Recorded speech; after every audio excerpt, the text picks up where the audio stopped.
sorghum, bajra, maize,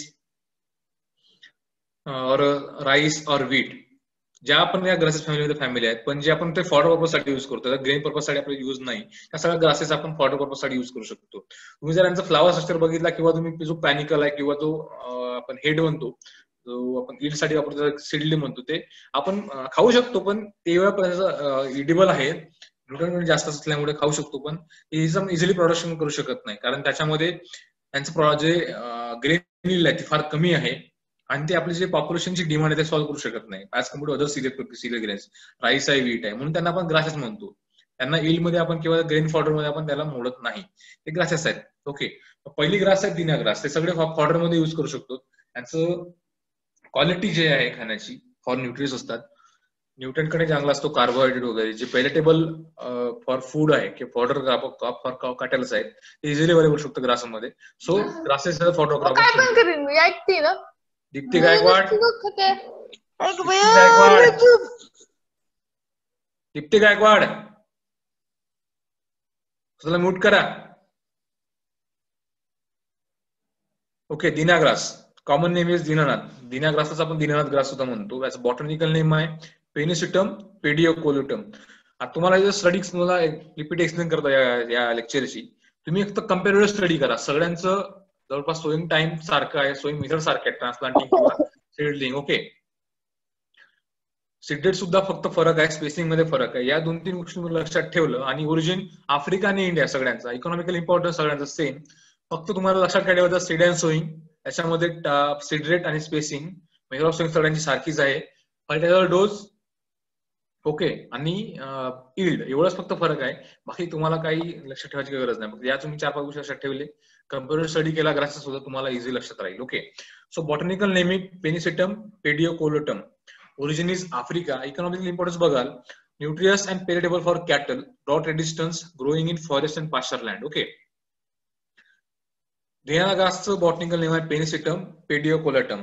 तुम्हाला हे objective साठी, म्हणजे मॅच द पेअर आहेत, फिल इन द ब्लँक्स आहेत, किंवा राईट शॉर्ट नोट्स, त्याच्यामध्ये जे टिपिकली जे आता मायनर क्रॉप्स आहेत किंवा मायनर म्हणतो, मायनर आपल्या सिलेबस मध्ये जे फॉर्डर्स आहेत, त्यांचे तुम्हाला मॅच द पेअर मध्ये हमखास विचारणार. त्यांचे सायंटिफिक नेम, जे बॉटनिकल नेम आहेत, आणि कॉमन नेम आहे, त्यांची मॅच द पेअर तुम्हाला हमखास विचारणार. त्याच्यामुळं त्यांचे सायंटिफिक नेम, फॅमिली लक्षात ठेवायची गरज नाही, सगळ्यांची फॅमिली एकच आहे, पुयासी ग्रास असल्यामुळं किंवा ग्रामिनसी, पण त्यांचे सायंटिफिक नेम तुम्ही लक्षात ठेवा, कारण तुम्हाला मॅच द पेअर मध्ये हमखास क्वेश्चन विचारणार आहे त्याच्यामध्ये. Okay, so botanical name is Pennisetum pediocoletum, origin is Africa, economical importance are is nutritious and palatable for cattle, it draws the distance grasses growing in forest and pasture land. Okay, सगळे grasses like soil रिक्वायरमेंटची काही गरज नाही, कोणत्या soil मध्ये येऊ शकतात easily ते drought radius असल्यामुळे पाण्याचा पण कमतरता यांना भासत नाही. They are highly nutritious and पेलेटेबल cattle, जे कॅटल आपण फीड करतो त्यांना न्यूट्रिशियस असतात, हायली, आणि पेलेटेबल आहे, म्हणजे त्यांचं डायजेशन इझिली होऊ शकतो. पेलेटेबल अर्थ काय की कॅटल खायला त्यांना डायजेशन इझिली होईल, त्याच्यात झाल्यानंतर त्यांना काही अपाय होणार नाही कॅटलला सुद्धा. ओके, सीड अँड सोईंग जर टाइम ऑफ सोईंग जनरली सगळ्या ग्रासेसचं जून जुलै मध्ये आपण सोईंग करतो किंवा ट्रान्सप्लांटिंग करतो. मे बी सीड सकर असतील किंवा सेडलिंगची स्टेम कटिंग आहे, त्याच्यानंतर आपण ट्रान्सप्लांटिंग करू शकतो.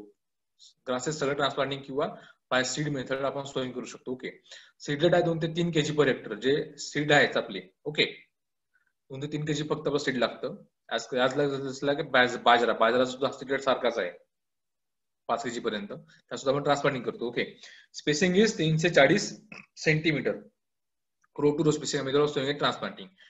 बघा, सीड रेट गेला 2 ते 3 kg, म्हणजे 2 ते 3 kg आपण सीड रेट फक्त आपण जे सीडलिंग ग्रो करतोय कारण नर्सरी एरियामध्ये, त्या ठिकाणी आपण 2 ते 3 kg सीड रेट वापरायचा. त्याच्यानंतर क्रॉप आपला 15 ते 30 सेंटीमीटरच्या हाईट मध्ये वाढला at days of 30 days after sowing, तेव्हा त्याला आपण ट्रान्सप्लांटिंगला युज करू शकतो. ओके, म्हणून तो सीड रेट कमी दिला आहे. आणि ट्रान्सप्लांटिंगचा जो स्पेसिंग आहे तिथे 40 सेंटीमीटर मध्ये ट्रान्सप्लांटिंग करायची आहे आपल्या दिना ग्रासची. ओके, लक्षात ठेवा, सीड रेट 2 ते 3 kg for use for seedling connecting. Okay, spacing is 3 ते 40 kg centimetre and method of sowing is transplanting.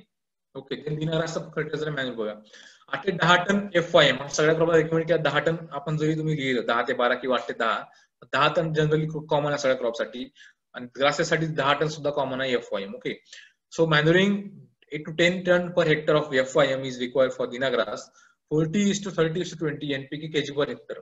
40% नत्र, 3% स्फुरद, 20% पालाश म्हणजे नत्र, नायट्रोजन, फॉस्फरस आणि पोटॅशियम. 40-30-20 हा डोस आहे, फर्टिलायझर डोस आपण हा क्रॉपला देतो. आणि 45 kg N should be applied after 6 to 8 weeks at a top dressing. बघा हा बेसल डोस 40 ते 30 आणि 20. जेव्हा क्रॉप 6 ते 8 दिवसाचा वीकचा असतो तेव्हा 85 नायट्रोजन पर हेक्टर हा त्याला टॉप ड्रेसिंग द्यायचा आपल्याला. तुम्ही जर ट्रान्सप्लांटिंग केलं तुम्ही ब्रॉडकास्टिंग करू शकता किंवा ACR 037 चला म्यूट कर रे. 45 kg nitrogen should be applied after 6 to 8 weeks as a top dressing. Okay. 45 दिवसानंतर 1 minute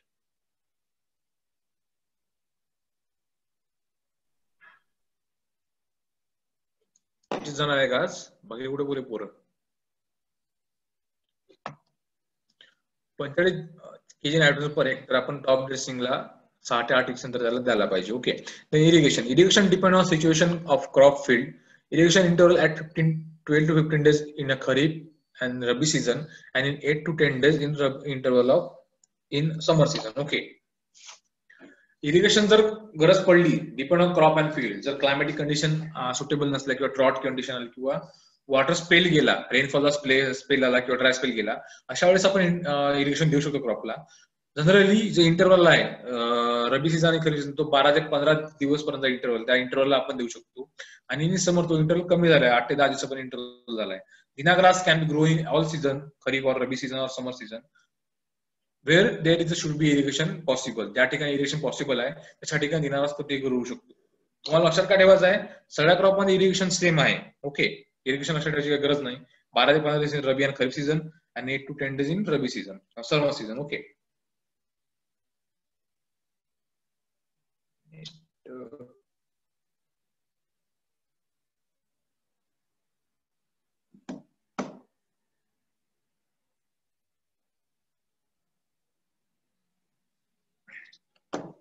ओके.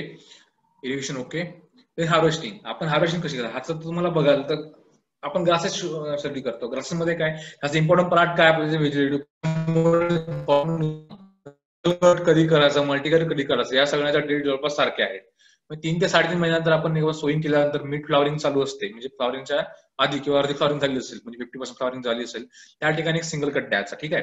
सिंगल कट दिल्यानंतर परत त्याला रिग्रोथ होईल. त्याला मल्टीकट म्हणजे परत 80 दिवसानंतर मग परत एक कट द्यायचा, परत त्याला म्हणजे त्याचं रिग्रोथ होईल, परत आपण कंटिन्यू कटिंग करू शकतो.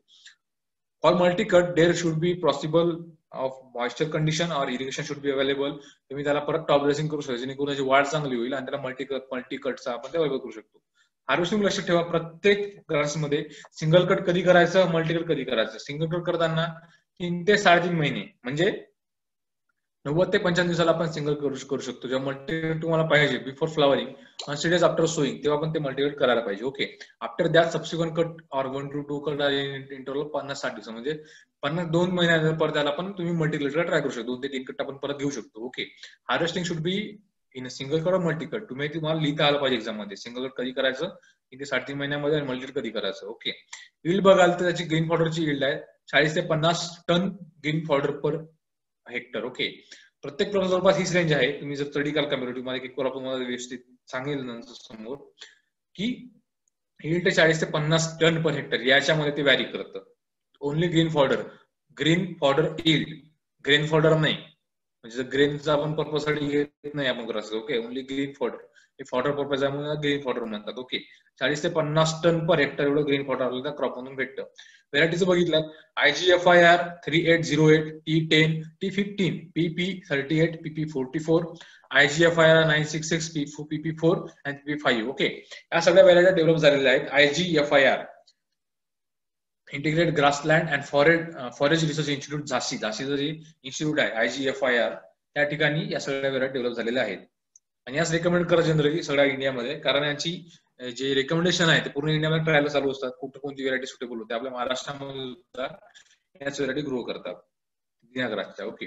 देन रोड ग्रास तुम्ही फोटोमध्ये बघू शकता दिनाग्रास कसं वाढलाय. ऍज अ कॉक्स म्हणून तुम्हाला तर माहिती असेल वीड. ओके. त्याच्यासारखे किंवा आपले जे सेटारिया इटॅलिका जी फॉक्सटेल मिलेट आहे त्याच्यानुसार त्याचे जे तुम्ही पॅनिकल बघाल त्या टाईपचे पॅनिकल्स आहेत. पेनिसिटम म्हणजे दिनाग्रासचे. Okay, highly palatable and nutritious crop. Then Rhodes grass, common name आहे सेलिसिलेस Rhodes. Okay, botanical name is Chloris gayana, origin is Africa. Economical importance is nutritious and palatable for cattle. Rapid growth around the year. Creeping habit good for soil conservation. Okay. Road grass म्हणजे त्याला काय road grass generally म्हणतात. ते botanical name आहे कोर्चिस गॅना, origin is Africa. तुम्ही maximum ग्रासेसचं origin बघाल तर Africa आहे, देन आपलं इंडिया. आफ्रिका आणि इंडिया दोन्ही जर गेले तर तुम्हाला मागे भेटतात. इकॉनॉमिक इम्पॉर्टन्स बघाल तरी it is highly nutritious and पेलेटेबल for cattle. Rapid growth around the year, याची ग्रोथ तुम्ही वर्षभर कधी येऊ शकता. आणि याची हॅबिट अशी आहे की सॉइल कन्झर्वेशनसाठी म्हणजे माती धरून राहतो. आणि त्याची वाढ चांगली असल्यामुळे जे डायरेक्ट जे सन जे रेनफॉल ड्रॉप्स आहेत किंवा विंड व्हेलॉसिटी जरी वाढली त्याच्यामुळे सॉइल अजून कमी होतं. हा एक सॉइल कन्झर्वेशनसाठी सुद्धा प्रॉपरली युज होतो. हे 3-4 पॉईंट तुम्हाला एक्सप्लेन करता आलं पाहिजे इन इकॉनॉमिक इम्पॉर्टन्स मध्ये. ओके, आणि it contains 4 to 12% crude protein, 30 to 40% crude fiber, and 40 to 50% nitrogen free extract. Okay, हे तुम्ही लक्षात ठेवायला पाहिजे कारण प्रत्येक क्रॉप मध्ये जनरली या रेंजमध्ये व्हॅरी करतात. ओके, हे लक्षात ठेवण्यासारखा नाही तेवढं, कारण ते तुम्हाला मोस्टली कन्फ्युजन राहणार हे न्यूट्रियस इम्पॉर्टन्स काय आहे. बघा, 4 ते 12% क्रूड प्रोटीन, त्याच्यामध्ये क्रूड प्रोटीन 4 ते 12% असतं. क्रूड फायबर आहे 30 ते 40% आणि 40 ते 50 nitrogen free extract NFE.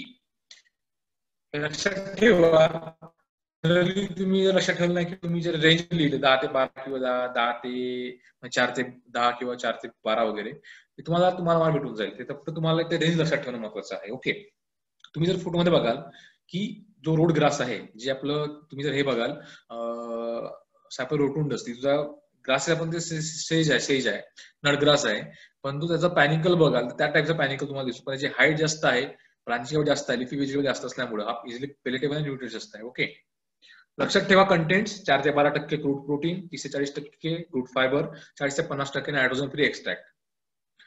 Then seed and sowing, timely sowing कराल जून ते जुलै, सगळ्या क्रॉप मध्ये कॉमन आहे. फक्त जून ते 15 जुलै पण टाइम दिलेला आहे. सीडेड 8 ते 10 kg, मागच्या फक्त 2 ते 4 kg होता, याच्यात 8 ते 10 kg आहे. स्पेसिंग बघा, तिथे वेगळी होती, इथं फक्त प्लांट टू प्लांट स्पेसिंग होती. याच्यामध्ये रोटोरो स्पेसिंग वेगळी आहे आणि प्लांट टू स्पेसिंग सुद्धा वेगळी आहे. ओके, 8 ते 10 kg पर हेक्टर सीडेड आहे. स्पेसिंग बघाल 50 ते 75 सेंटीमीटर बाय 40 ते 50 सेंटीमीटर. ओके, 50 ते 75 सेंटीमीटर हा रोटो स्पेसिंग पाहिजे आणि 40 ते 50 centimetre plant to plant spacing पाहिजे, कारण याची ग्रोथ वेगळीच असते. त्याच्यामुळे याला स्पेसिंग जास्त लागलेलं आहे आणि सुद्धा स्टेडियम जास्त लागलेला आहे. Okay, transplanting by stem cutting, जे स्टेम कटिंग असतात आपल्या, आपण आधी ट्रान्सप्लांटिंग म्हणजे जे ऑलरेडी ग्रो केलेलं प्लांट्स आहे त्याचं स्टेम कटिंग करून आपण याला ट्रान्सप्लांट करू शकतो. म्हणून सीड जास्त आहे. आपण सीड ग्रो करत नाही याचं, जरी तुम्ही स्पेसिंग बघितलं स्पेसिंग जास्त आहे पण सीड जास्त लागलेला आहे. तो सीडेड त्याचा ग्रेनचा नसून त्या स्टेम कटिंगचा सीडेड आहे, तो 8 ते 10 kg. तसं तुम्ही कंपॅरिझन केलं शुगर केन मध्ये आपण सेट लावतो, त्याचे ग्रेन लावत नाही शुगर केनचे. सेटचं आपण क्विंटल मध्ये सीडेड असतो आपल्या, त्याचं शुगर केनचं, त्याला आपण केजी मध्ये शुगर केनचं लिहत नाही. तसंच याच्यामध्ये काय झालं रोड ग्रास मध्ये, याचा जर तुम्ही जर ग्रास तुम्ही बघायचं 2 ते 3 kg मागच्या याच्यामध्ये दिना ग्रास सीडेड होतं, ते 2 ते 3 kg फक्त ते ग्रेन साठी आहे, त्याचं आपण ट्रान्सप्लांटिंग करतो. पण ते 8 ते 10 kg हे स्टेम कटिंग आहे, त्याच्यामुळे सीडेड अचानक वाढलाय, तरी त्याची स्पेसिंग सुद्धा वाढली असून. ओके, स्टेम कटिंग असल्यामुळे सीडेड जास्त आहे याचा. ओके, ACR सोडा, त्याला म्यूट करा, किंवा सांगायला तुम्हाला रे सगळं डिस्टर्ब होतं, आम्हाला सांगता नाही तर म्यूट करायला शिवाय.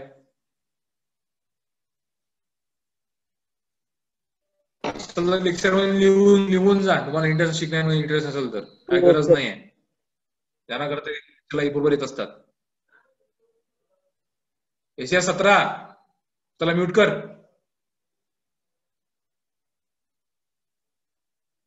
मिथड of sowing is transplanting stem cutting. Stem cutting असल्यामुळे स्ट्रिक्टेड याचा वाढलेला 8 ते 10 kg. ओके, स्पेसिंग लक्षात ठेवा 50 ते 50 सेंटीमीटर, 40 ते 50 सेंटीमीटर. ओके, रोटरो स्पेसिंग आहे 50 आणि ते 75 आणि प्लांट टू प्लांटला 40 ते 50. Okay, manuring and fertiliser. आता तुम्ही मॅन्युरिंगचा फर्टिलायझर बघा, मागच्या याच्यामध्ये 8 ते 10 टन FIM टाकला होता, याच्यामध्ये 20 ते 25 टन FIM टाकायचा आहे. सोबत त्याचा नायट्रोजन आणि जो NPK डोस आहे तो जास्त आहे, 40, 25, 25, आणि उरलेला जो 25 kg नायट्रोजन आहे, परत 6 ते 8 वीक्स जर आपण त्याला टॉप ड्रेसिंग करायला पाहिजे. आता हा डोस एवढा कासाठी बघा, आपण ट्रान्सप्लांटिंग करतो स्टेम कटिंगला, त्याला ग्रोथ व्हायला चांगली न्यूट्रिएंटची आवश्यकता असते. ओके, करतो मल्टीकल्चर साठी परत त्याला न्यूट्रिएंटची आवश्यकता असते, त्याच्यामुळे टॉप ड्रेसिंग करणं महत्वाचं आहे 6 ते 8 वीक्स नंतर. परत त्याचा जो एनपीके डोज आहे 40-25-25 हा सुद्धा महत्वाचा आहे. सो तुम्हाला लक्षात काय ठेवायचं आहे, सीड रेट, स्पेसिंग, मेथड कोणती आहे, ट्रान्सप्लांटिंग बाय सीडलिंग और transplanting of stem cutting. Transplant seedling होती मागच्या दिया ग्रासमध्ये, स्टेम कटिंग ट्रान्सप्लांटिंग करत आहोत.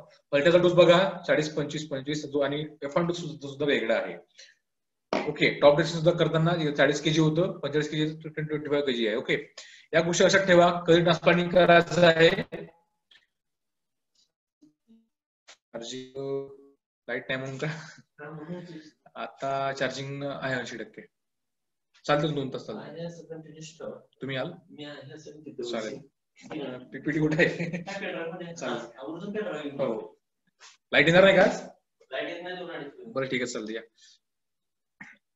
ओके, आपण जे 6 ते 8 वीक्स नंतर टॉप ड्रेसिंग करतो 25 kg nitrogen. Okay, then Rhodes ग्रासचं इरिगेशन बघा, सेम इरिगेशन आहे, काही चेंज नाही. 12 ते 15 खरीप और रबी सीझनच्या इंटरव्हल मध्ये आणि 8 ते 10 समर सीझन मध्ये. ओके, जो इरिगेशन आपण डिपेंड करतो कशामध्ये, जे सिच्युएशन आहे क्रॉपची, फील्डची, ड्रॉट कंडिशन किंवा रेनफॉल पडलं त्या ठिकाणी इरिगेशन सेम आहे सगळ्या क्रॉपचा, रिपीट करत बसत नाही. Okay, grass should be graze for first after 80 days. म्हणजे आपण डायरेक्ट त्याला ग्रेस करू शकतो जेव्हा 80 दिवसाचा क्रॉप झाला. याची हाईट जर बघाल तर कमी आहे, जे आपले कॅटल्स आहे किंवा जे म्हशी ढोर आहेत किंवा एनिमल्स आहेत त्यांना डायरेक्ट फिडिंग देऊ शकतो. मल्टीकट कधी करायचं, सेम आहे 80 days आफ्टर 80 days झाल्यानंतर, बाकी मग subsequent to 8 to 10 cut 8 days off 15 ते 20%. याची ग्रोथ चांगली फास्ट होते, फास्ट ग्रोथ आहे याची. तुम्ही बघाल तर इंटरव्हल मगाशी वेगळा होता मल्टीकटचा, तिकडे 60 दिवसासाठी आहे, इथे 15-20 दिवसासाठी आहे. या गोष्टी लक्षात ठेवा. हार्वेस्टिंग मध्ये तुम्हाला 4-5 गोष्टी लक्षात ठेवायच्या आहेत. ओके, बाकी काही चेंज नाही, सेम आहे. 40 ते 50 हेक्टर ग्रीन फॉर्डर पर इल्ड. व्हेरायटीज बघा, पिओनियर, काटांबोरा, कॅडेल आणि सॅनफोर्ड या सगळ्या फॉरेन व्हेरायटीज आहेत. जनरली आफ्रिकामधून आपण इम्पोर्ट केलेल्या व्हेरायटी आहेत. पायोनियर ही सगळ्यात best variety for road grass. Okay, marvel grass short grass आहे, ग्रोथ चांगली होते, कव्हर चांगला आहे, आणि हे सॉइल करून आपण युज करू शकतो Marvel grass. Okay, common name is Marvel, botanical name is annulatum. हे अॅन्युअल ग्रासला एन्युलॅटम म्हणतात. Dichanthium India, Dichanthium annulatum. Origin is India, याचं ओरिजिन इंडिया. बघा, मागचा 2 ग्रास आफ्रिका आणि इंडिया, तर दोनच ज्या जगामध्ये जेवढा ग्रास आहे सगळ्यांचं ओरिजिन आफ्रिका आणि इंडिया. जनरल जर दिले आफ्रिका इंडिया तुम्हाला मार्क्स मिळून जातील. देन इकॉनॉमिकल इम्पॉर्टन्स बघा, सगळ्यांमध्ये कॉमन आहेत. इकॉनॉमी तुम्ही लिहाल जाल तर न्यूट्रिशियस आहे, palatable for cattle, easily digest होतं. First time cutting is pairing grass, म्हणजे ही पेरिंग ग्रास असल्यामुळं फाईन स्टेम आहे याचं. बघा तुम्ही, स्टेम म्हणजे एकदम बारीक आहे, ग्रोथ चांगली आहे, विजिबिलिटी कव्हर चांगला आहे, सॉइल करून आपण प्रॉपरली याचा युज करू शकतो, म्हणून याला काही अडचण येत नाही. ओके, म्हणून फॉर सॉइल इरोजन और फॉर कंट्रोल सॉइल इरोजन और soil conservation marvel grass can B use. ते मी इम्पॉर्टंट इकॉनॉमिकल तुम्हाला स्वतः आले पाहिजे. ओके, मी सांगता म्हणून नाही, त्याचं तुम्हाला लिहिता आलं पाहिजे त्याचं काय काय युज होऊ शकतो एखाद्या क्रॉपचा. It contains 4.6 to 6 crude fibre, crude protein, 39% crude fibre, 46% nitrogen free extract and 0.3 to 0.5% phosphorus. Okay, या सगळ्या गोष्टी त्याला आल्या पाहिजे ज्या याच्यामध्ये आहेत, ज्या न्यूट्रिएंट कंटेंट आहेत. Crude fibre, protein fibre, protein, nitrogen free extract किंवा फॉस्फरस, या सगळ्या गोष्टी महत्वाच्या आहेत. देन मार्वेल ग्रासची sowing time is June July, पण आपण खरीप मध्ये जर बघितला नॉर्थ साऊथ मध्ये नोव्हेंबर फेब्रुवारी, आपण खरीप म्हणजे जो समर सीझन साठी किंवा खरीप सीझन साठी आहे तो नोव्हेंबर फेब्रुवारी सुद्धा टाइम आहे. पण आपण खरीप शेतामध्ये जून जुलै सगळ्यांना कॉमन आहे. 4 ते 5 सीडलिंग एक आहे, 50-60 kg 50-60 सेंटीमीटर स्पेसिंग आहे, ही रो टू रो. ड्रिलिंग का ट्रान्सप्लांट दोन्ही मिळतात आपण सोयी करू शकतो. बघा, याची क्रॉपची ग्रोथ ही कमी असते, फक्त स्टेम बारीक आहे, लीफ स्ट्रक्चर कमी आहे, विजिबिलिटी ग्रोथ कमी आहे, म्हणून ड्रिलिंग आणि ट्रान्सप्लांटिंग साठी जो स्पेसिंग आहे ते सगळ्यांना सेम आहे, 4 ते 5 kg सीडेड आहे. ओके, ट्रान्सप्लांटिंगला किंवा ड्रिलिंगला सेम सीडेड लागणार. Okay, manuring and fertiliser 5 ton per hectare FYM, 60-20 NPK per kg per hectare, 45 kg nitrogen should be apply after 6 to 8 weeks at top dressing. Similarly जे आपण 2 crop शिकलेले आहेत, दिना ग्रास आणि रोड ग्रास, त्या सुद्धा same आहे, फक्त तुम्हाला लक्षात ठेवायचं आहे की फर्टिलायझर डोस किती आहे, एफआयएम डोस किती आहे आणि आपण टॉप ड्रेसिंग किती करतो आणि कधी करतो. Okay, Marvel grass. Irrigation is same. Harvesting बघा, single cut in the month of October, multi cut subsequent at 1 to 2 cut at 50 to 60 days, just like as Dina grass.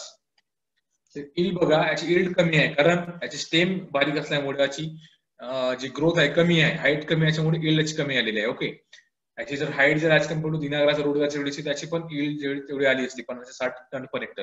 पण याची ग्रोथ कमी आहे, हाईट कमी आहे, स्लेंडर स्टेम आहे, त्याच्यामुळे yield कमी आलेली आहे, 30 ते 35 टन पर हेक्टर पर रील.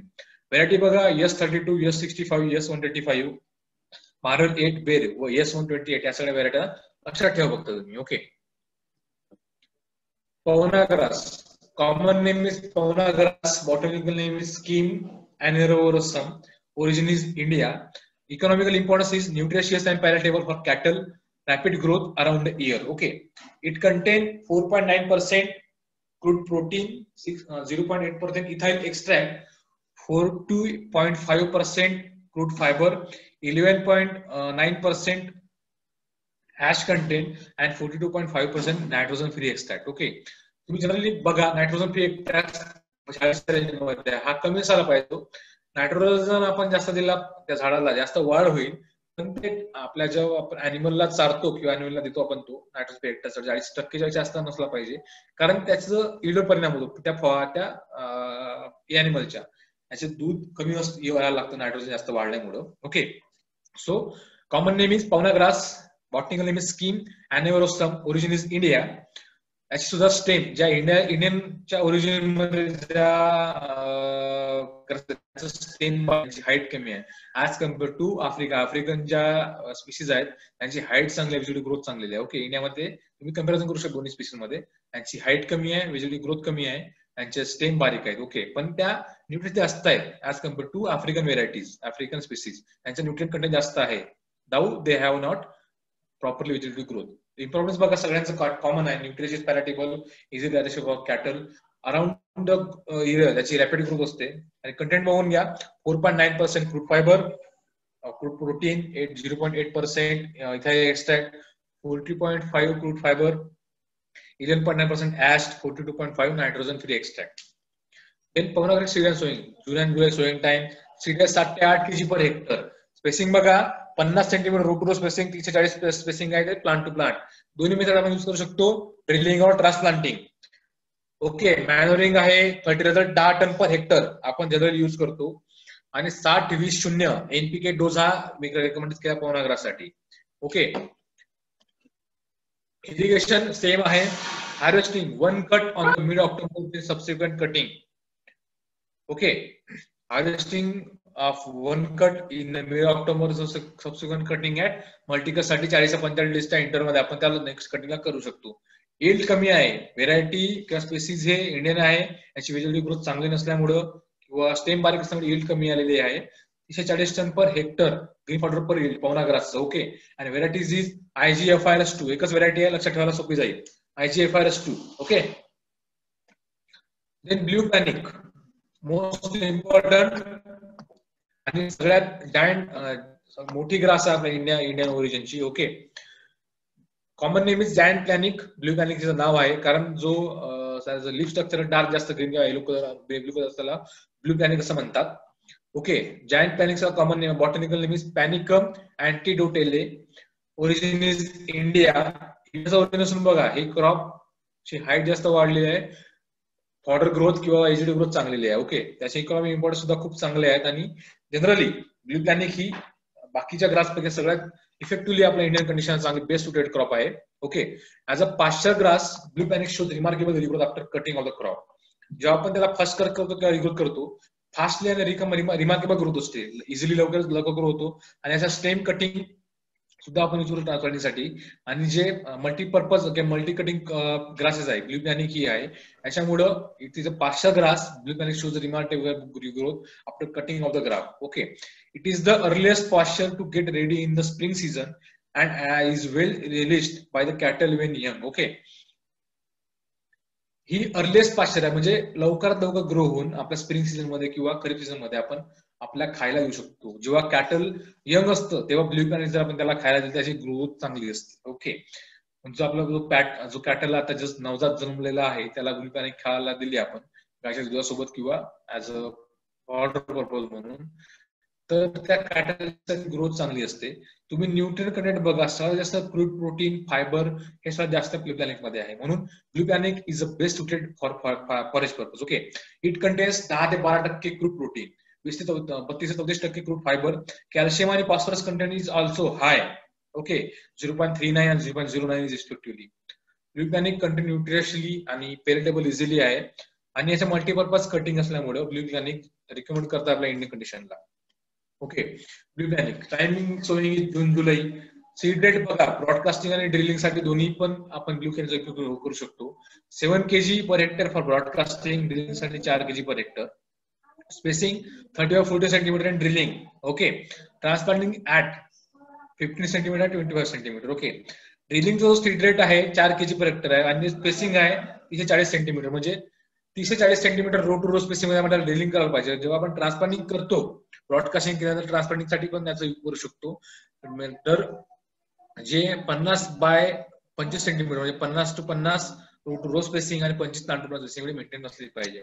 मॅनरिंग बघा, 12 ते 15 ton per hectare FIM is recommended and 30:25 nitrogen phosphorus is recommended. Potassium is not required for this blue planet.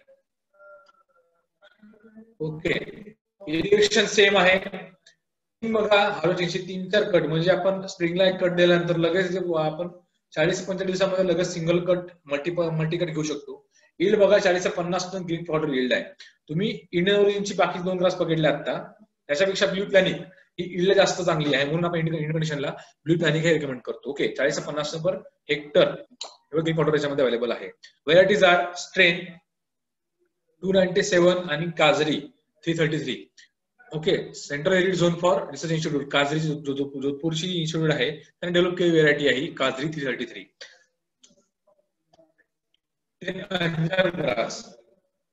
याचं ओरिजिन बघा, आफ्रिकन इंडियन ओरिजिन आहे.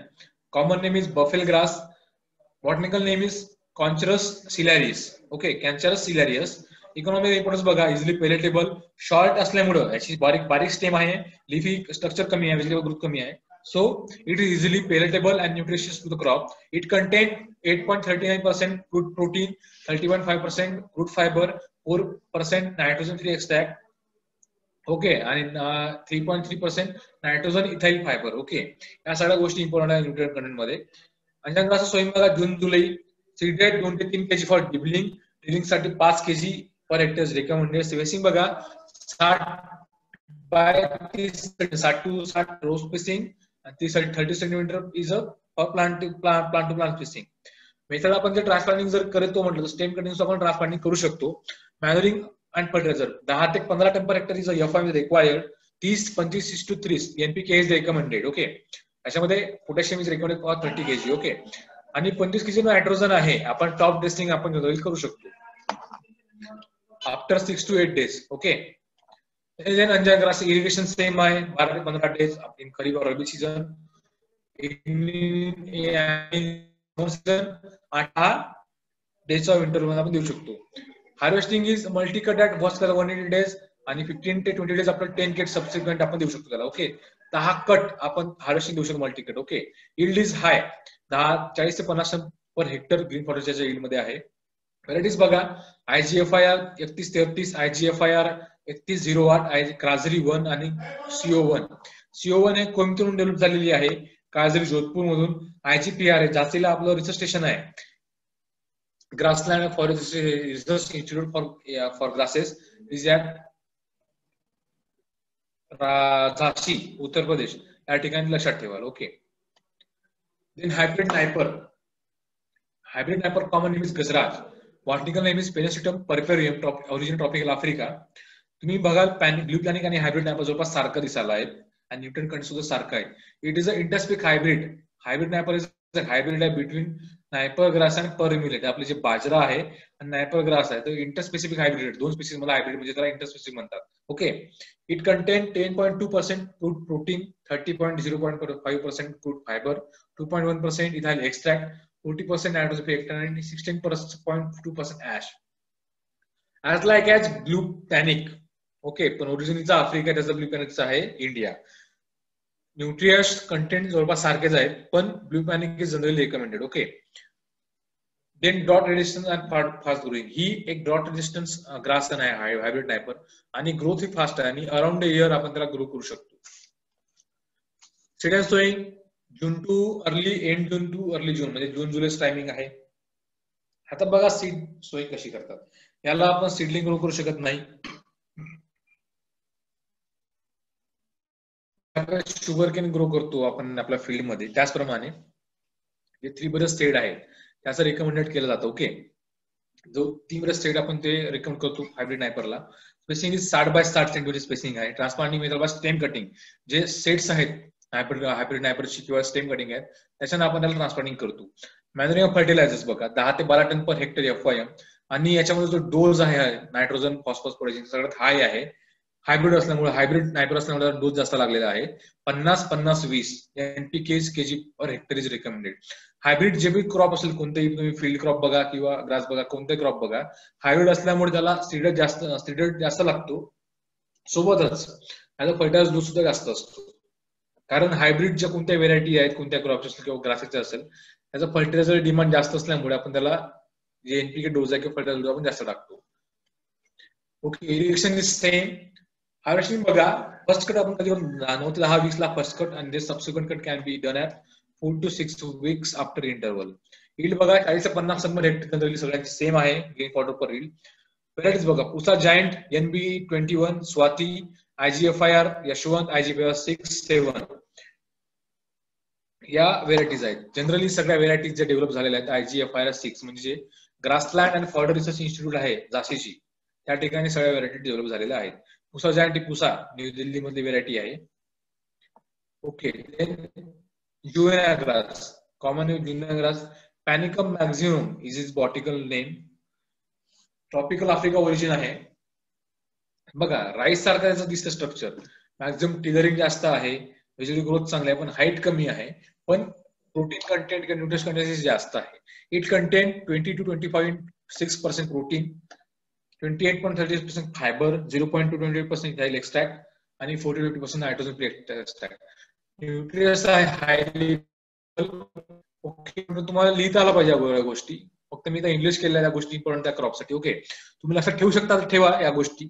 इझी लक्षात ठेवणार नाही आहे. जे न्यूट्रियस आहेत, क्रूड फायबर आहे, क्रूड प्रोटीन आहे, तुम्ही डेअरीमध्ये शिकायला जाल डेअरीच्या क्लासमध्ये, तेव्हा तुम्हाला लक्षात येईल की तुम्हाला काय काय विचारू शकतो. Okay, then juvenile grass, seed and sowing June to August और डिसेंबर टू जानेवारी. रेडफीड कंडिशन मध्ये जून टू ऑगस्ट आपण सोईंग करू शकतो. एरियाला डिसेंबर जानेवारी. Okay, seed rate is 4 to 6 kg per hectare. Spacing आहे 30 centimetre. Plant to plant 30 centimetre, row to row 50 centimetre. Method of sowing is transplanting by stem slip cutting. Okay, ज्या slip stem cutting आहे किंवा सीडने आपण त्या ट्रान्सप्लांटिंग करू शकतो, किंवा सीडने आपण डायरेक्ट सोईंग करू शकतो. मॅन्युअरिंग अँड फर्टिलायझर 10 ते 15 टन FYM इज रिक्वायर्ड. 50-50-20, म्हणजे NPK 50-50-20 एवढं आपण रिकमेंड करतो जुवेनाइल ग्रासला. Irrigation is same. Harvesting is also same. First cut 9 ते 10 वीक, नंतर सबसिक्वेंट कट आपण 7 ते 8 वीक नंतर करू शकतो. Yield also same. व्हेरायटीज बघा, मॅक्योनी, क्वीन्सलँड आणि गॅटन पॅनिक, ह्या सगळ्या बाहेरच्या व्हेरायटीज आहेत. पॅराग्रास, वॉटर ग्रास और बफेलो ग्रास, ही कंडिशन कशी येतात. पॅराग्रास म्हणजे काय, जी बफेलो ग्रास आहे, वॉटर ग्रास, कॉमन नेम बघा वॉटर ग्रास, बफेलो ग्रास म्हणतात. कारण या ठिकाणी मॉइश्चर कंटेंट जास्त किंवा जास्त पाणी धरून जायची क्षमता आहे, किंवा इन पडल सॉइल और इन समर सॉइल हे ग्रास येऊ शकतो. जी टायफा स्पीसीचा टायफा माहिती आहे तुम्हाला, एक वीड आहे जी पाण्यामध्ये येऊ शकते, पण त्याची व्हेजिटेबल ग्रोथ चांगली असतं. So para grass is water loving, आणि त्याला वॉटर ग्रास किंवा बफेलो ग्रास हे बॉटनिकल कॉमन नेम आहे. Botanical name is Brachiaria mutica. Tropic origin is tropical Africa. Economic importance बघा, 8 ते 16% क्रूड फायबर, क्रूड प्रोटीन, 28 ते 34% crude fibre, 0.9 to 3.9% ethyl extract, आणि 40 to 50% nitrogen free extract. हे general तुम्ही range जर लिहिली सफिशियंट आहे. लक्षात ठेवणं सगळ्या ग्राससाठी मुश्किल आहे. hard to remember these also nutrient content. So remember their range, at least optimum range तुम्ही लक्षात ठेवली is sufficient for your examination. Okay, पण इझी पेरिटेबल न्यूट्रियस आहे, ग्रोथ चांगली असते, सॉइल कव्हर चांगलं करते. तुम्ही जे 4-5 पॉईंट जर इकॉनॉमिक इम्पॉर्टन्स लिहिले तरी तुम्हाला सफिशियंट आहेत. ओके, देन पॅराग्राफ तुम्ही बघा. Mid June to early July हे सोईंग करू शकतो. As a state sugarcane transplant करतो तशी आपण प्लांट करतो. 50,000 ते 1,00,000 set per hectare is recommended. Spacing बघा 60 ते 60 सेंटीमीटर एवढी स्पेसिंग आहे. Method sowing is transplanting by rooted slip stem cutting or seed. सीडने सुद्धा किंवा ट्रान्सप्लांटिंग करतात maximally. Manuring and fertiliser is 25 ton per hectare. सगळ्यात जास्त एफ आय त्या क्रॉपला पॅराग्राफला आपण देतो. 40-30 NPK kg per hectare is recommended. Okay, irrigation is same, harvesting is also same. First cut आपण 70 ते 75 ते 90 दिवसापर्यंत आपण पहिली कटिंग करतो. मग सबसिक्वेंट ज्या उरलेल्या कटिंग आहेत 2 ते 3 कटिंग आपण करू शकतो. 6 ते 20 या इंटरव्हलच्या आपण कटिंग करू शकतो. देन इल्ड इज सेम, 40 ते 50 ton per hectare green fodder is yield. Varieties बघा, लोकल सिलेक्शन. पॅराग्राफला एखादी व्हेरायटी म्हणजे अजून डेव्हलप झाली पण लोकल सिलेक्शन, एक लोकल ज्या व्हेरायटी आहेत त्या आपण युज करू शकतो. ओके, आता टॉपिक आफ्रिका आहे. ओके ओके, आपलं लेक्चर झालेलं आहे. आपला हा शेवटचा लेक्चर होता ग्राफचा. जास्त इम्पॉर्टन्स नाही ग्राफ मध्ये.